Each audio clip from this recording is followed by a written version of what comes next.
ఇచ్చారు. ఉగ్రవాద సంస్థకు సంబంధించి వాళ్ళ కుటుంబ సభ్యులు గాని, వారు గాని దుర్మరణం పాలయ్యారు. అయితే ఈ ఈ సంఘటన తర్వాత పాకిస్తాన్ ఎలా అయినా సరే భారతదేశం పైన కక్ష తీర్చుకోవడానికి తీవ్ర ప్రయత్నాలు చేస్తుంది. ఏ ఏ క్షణమైనా సరే భారత్ పైన ఎటువంటి అటాక్ జరిగినా మనం ఆలోచన చేయక్కర్లేదు. ఎందుకంటే ప్రస్తుతం వాళ్ళ సిట్యుయేషన్ అలా ఉంది. ఎందుకంటే ఒక పక్క పాకిస్తాన్ ఉగ్రవాదులకి మాకు ఎటువంటి సంబంధం లేదని చెప్పిన పాకిస్తాన్ ఆర్మీ చీఫ్ ఆసిఫ్ మునీర్ ఉగ్రవాదులు చనిపోయిన తర్వాత వాళ్ళ అంత్యక్రియలకెళ్ళి వాళ్ళ కుటుంబ సభ్యుల్ని ఓదార్చి వచ్చిన వీడియో బయట ఒకటి బాగా వైరల్ అవుతుంది. ఒకసారి దాన్ని కూడా మేము ప్లే చేసే ప్రయత్నం చేస్తాం. ఒకసారి చూడండి. వాళ్ళ కుటుంబ సభ్యుల్ని అతను ఓదార్చే ప్రయత్నం చేస్తున్నాడు. అయితే మరి ఈ పాకిస్తాన్ సంబంధించిన ఈ జవాన్లు తప్పుదావలో వచ్చి ఈ పాకిస్తాన్ ఇండియా బోర్డర్ దగ్గర ఈ ఇండియా బోర్డర్‌లో ఉన్న కొన్ని గ్రామాల పైన పాకిస్తాన్ కక్ష తీర్చుకోవాలి ఎలా అయినా సరే ఈ దాడికి ప్రతిఫలం ఇవ్వాలని చెప్పేసి అమాయకపు ప్రజల పైన దాడి చేసింది. ఇందులో మన ఆర్మీ జవాన్ అక్కడ ప్రజల్ని కాపాడే ప్రయత్నంలో అతను వీరమరణం పొందాడు. అయితే చాలామంది అక్కడ చనిపోయారు. దాదాపు ఈ జవాన్‌తో పాటు 12 మంది చనిపోయారు. అలాగే 40 మందికి తీవ్ర గాయాలైనాయి. సో, పాకిస్తాన్ తన కుక్క బుద్ధిని ఎప్పుడు కూడా చూపించుకుంటూనే ఉంటుంది. ఈసారి కూడా అలానే చూపించుకుంది. సో, దీన్ని కూడా మనోళ్ళు నోటీస్ చేశారు. జస్ట్ మన భారత రెడ్ బుక్‌లో రాసుకున్నారు. సో, దీనికి ఖచ్చితంగా సరైన సమాధానం త్వరలోనే ఇవ్వబోతున్నాం. ఒకసారి ఏం జరిగింది? అసలా అక్కడ సిట్యుయేషన్ ఎలా ఉందనే పూర్తి విషయాలన్నీ కూడా మనం తెలుసుకునే ప్రయత్నం చేద్దాం. మా ప్రతినిధి ఆదిత్య లైన్‌లో ఉన్నారు. ఆయనతో మాట్లాడదాం. ఆదిత్య చెప్పండి. మన దినేష్ ఆర్మీ జవాన్ వీరమరణం పాలయ్యారు.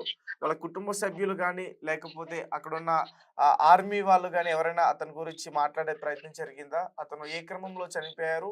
ఏంటి? తేజ పహల్గామ్ ఉగ్రదాడికి ప్రతీకారంగా పాకిస్తాన్ పైన భారత్ యుద్ధానికి దిగిన నేపథ్యంలో ఇటు నియంత్రణ రేఖ పొడవునా కూడా తీవ్ర ఉద్రిక్త పరిస్థితులు అయితే నెలకొన్నాయి. ఎప్పుడు ఏం జరుగుతుందో తెలియని పరిస్థితి కూడా నెలకొనడం మనం చూస్తున్నాం. సరిహద్దు మొత్తం కూడా ఇప్పుడు భీకరంగా తయారైపోయాయి. పూర్తి స్థాయి యుద్ధానికి కూడా సన్నద్ధం అన్నట్టు కూడా తయారైపోవడం మనం చూస్తూ ఉన్నాం. ఇప్పటికే భారత్ పాకిస్తాన్ సైన్యాన్ని సరిహద్దులకు తరలించేశాయి.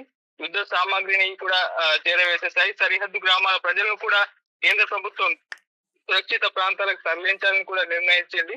బంకర్లలో తలదాచుకోవాలని సూచించింది. ప్రత్యేకించి జమ్మూ కాశ్మీర్ లో నెలకొన్న పరిస్థితులు అయితే ప్రత్యేకమని చెప్పుకోవాలి. పూర్తి స్థాయిలో పాకిస్తాన్ పాక్ ఆక్రమిత కాశ్మీర్లతో సరిహద్దులు పంచుకుంటున్న కేంద్ర పాలిత ప్రాంతం ఇది. ఈ రెండు చోట్లే భారత ఆర్మీ బుధవారం తెల్లవారుజామున దాడులు సాగించింది. పాకిస్తాన్ భారీగా నష్టపోయింది కూడా ఇక్కడే. దీన్ని దృష్టిలో పెట్టుకునే పాకిస్తాన్ దురాఘాతాలకు తెరతీసింది. సరిహద్దు గ్రామాలపైన పదే పదే మోటార్ షెల్స్ తో దాడులకు దిగుతుంది. జమ్మూ కాశ్మీర్ లో నియంత్రణ రేఖ వెంబడి దాడులు చోటు చేసుకుంటున్నాయి. భారత వైమానిక దాడులు ముగిసిన కొద్దిసేపటికే సాధారణ పౌరులపై ఇలా మోటార్ షెల్స్ తో ప్రతీకారానికి పాల్పడింది పాకిస్తాన్. ఇటేమో భారత్ కేవలం ఉగ్ర స్థావరాల మీద ఉగ్రవాదుల్ని టార్గెట్ చేసుకొని దాడులు చేస్తే వాళ్ళు మాత్రం సామాన్య పౌరులను కూడా చంపుతున్నారు. వాళ్ళకి ఏం అర్థం కాక ఈ దాడులు చేస్తున్నట్టుగా తెలుస్తుంది తేజ. పుంచ్లోని కృష్ణఘాటి, షాపూర్, మన్కోట్, జమ్మూ సెక్టర్, రాజౌరి జిల్లాలోని లామ్, మంజాకోట్, కాశ్మీర్ సెక్టర్ కు కుప్వారా జిల్లాలోని కర్నా, యూరి, సంగర్, బారాముల్లా వంటి జిల్లాల సరిహద్దు గ్రామాల నివాసుల పైన భారీ షెల్లింగ్ దాడులు అయితే సాగించింది పాకిస్తాన్ ఆర్మీ. రంగులతో సైతం కాల్పులు జరిపారు దేశ సైనికులు అని చెప్పుకోవాలి. ఈ ఘటనలో పలు నివాసాలు దెబ్బతిన్నాయి. కొంతమంది ప్రాణాలు కూడా కోల్పోయారు. దీని తర్వాత ఆయా గ్రామాలన్నీ కూడా ఖాళీ అయిపోయాయి. స్థానికులు బంకర్లకు తరలిపోయారు. మరి కొంతమంది సురక్షిత ప్రదేశాలకు తరలించేశారు కూడా. అయితే సంఘంలో భారీ నష్టం కూడా సంభవించింది. పలు నివాసాలు ధ్వంసమయ్యాయి. కొన్ని మంటల్లో చిక్కుకున్నాయి. ఇటీవల కాలంలో ఈ ప్రాంతంలో చోటు చేసుకున్న అతి భారీ షెల్లింగ్ ఇదని కూడా చెప్పుకోవాలి. అయితే ఇదే దాడిలో మీరు అన్నట్టు భారత ఆర్మీ జవాన్ పైఫీల్డ్ రెజిమెంట్ చెందిన లాన్స్ నాయక్ దేశ్ కుమార్ శర్మ కూడా వీరమరణం పొందారు. ఈ విషయాన్ని కూడా ఆర్మీ ధృవీకరించడం జరిగింది.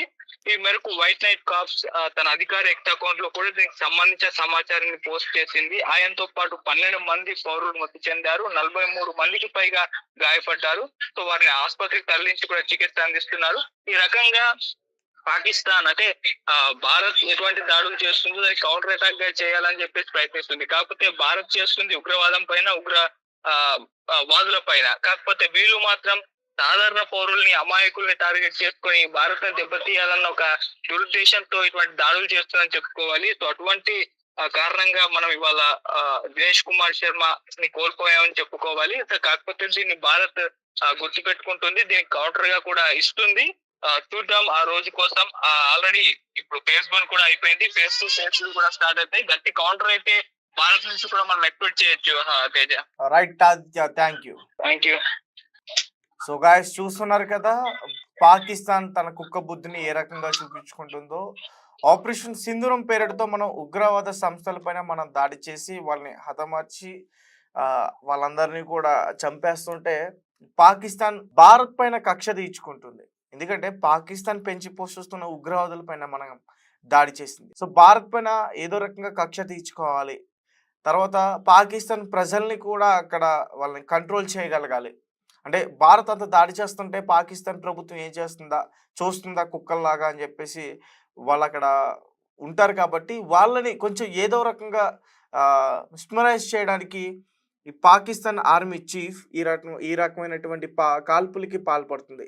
సో ఇందులో ముఖ్యంగా మన ఆర్మీ జవాన్ వీరమరణం పాలయ్యారు. ఎందుకంటే ఒక సైనికుడు తన భారతదేశంలో ఉన్న అతని ప్రజలకి ఏ ఆపద వచ్చినా ముందు నిలబడేది సైనికుడే. తన ఛాతి చూపి ముందు నా పైన దాడి చేయి, తర్వాత రా అనే విధంగా సైనికుడు నిలబడతాడు.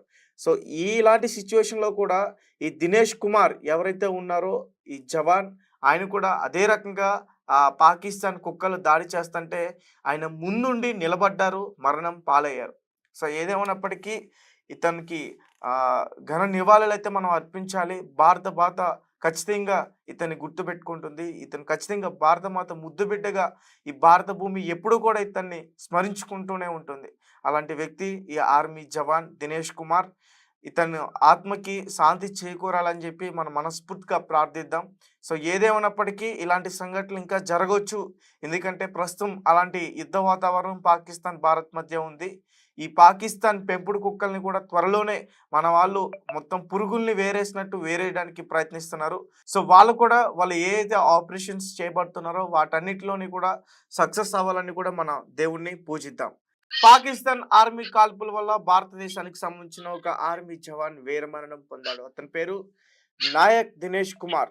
ఎందుకంటే ఆపరేషన్ సింధూర్ పేరిట పాకిస్తాన్ ఉగ్ర సంస్థలపై మన భారత సైన్యం అటాక్ చేయడం మనందరికీ తెలిసిందే. చాలా మంది పైగా అక్కడ మరణించారు. ఉగ్రవాద సంస్థకు సంబంధించి వాళ్ళ కుటుంబ సభ్యులు కానీ వారు కానీ దుర్మరణం పాలయ్యారు. అయితే ఈ సంఘటన తర్వాత పాకిస్తాన్ ఎలా అయినా సరే భారతదేశం పైన కక్ష తీర్చుకోవడానికి తీవ్ర ప్రయత్నాలు చేస్తుంది. ఏ క్షణమైనా సరే భారత్ పైన ఎటువంటి అటాక్ జరిగినా మనం ఆలోచన చేయక్కర్లేదు. ఎందుకంటే ప్రస్తుతం వాళ్ళ సిచ్యువేషన్ అలా ఉంది. ఎందుకంటే ఒక పక్క పాకిస్తాన్ ఉగ్రవాదులకి మాకు ఎటువంటి సంబంధం లేదని చెప్పిన పాకిస్తాన్ ఆర్మీ చీఫ్ ఆసిఫ్ మునీర్ ఉగ్రవాదులు చనిపోయిన తర్వాత వాళ్ళ అంత్యక్రియలకి వెళ్ళి వాళ్ళ కుటుంబ సభ్యుల్ని ఓదార్చి వచ్చిన వీడియో బయట ఒకటి బాగా వైరల్ అవుతుంది. ఒకసారి దాన్ని కూడా మేము ప్లే చేసే ప్రయత్నం చేస్తాం, ఒకసారి చూడండి. వాళ్ళ కుటుంబ సభ్యుల్ని అతను ఓదార్చే ప్రయత్నం చేస్తున్నాడు. అయితే మరి ఈ పాకిస్తాన్ సంబంధించిన ఈ జవాన్లు తప్పుదావులో వచ్చి ఈ పాకిస్తాన్ ఇండియా బోర్డర్ దగ్గర ఈ ఇండియా బోర్డర్లో ఉన్న కొన్ని గ్రామాల పైన పాకిస్తాన్ కక్ష తీర్చుకోవాలి, ఎలా అయినా సరే ఈ దాడికి ప్రతిఫలం ఇవ్వాలని చెప్పేసి అమాయకపు ప్రజలపైన దాడి చేసింది. ఇందులో మన ఆర్మీ జవాన్ అక్కడ ప్రజల్ని కాపాడే ప్రయత్నంలో అతను